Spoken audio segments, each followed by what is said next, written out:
Dahil wala naman akong ibang lakad ngayon, ay pumunta lang ako sa Chunwan. Lalakarin nga ako sa Chunwan. Galing na kami doon last week.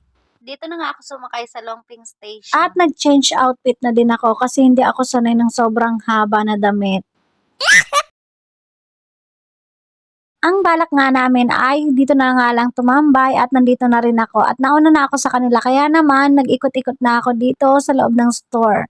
At dahil natagalan naman ako sa pag-aantay sa kanila, eto nga lumabas ako at eto naman pagkain agad ang bumungad sa akin. Kaya naman, napilitan na akong bumili kasi gutom na talaga ako. Isa't kalahating oras na ako nag-iintay sa dalawang magkapatid. At dahil tanghali na talaga silang nakakalabas ng kanilang mga ngalungga, ay sanay na talaga ako na nag-aantay sa kanila dahil mas maaga ako sa kanilang umaalis ng tinitirhan dito sa Hong Kong. Dahil nabitin ako sa unang kinain ko ay lumapit pa nga ako dito para tumingin-tingin pa na pwedeng kainin. Pero this time ay hintayin ko na talaga si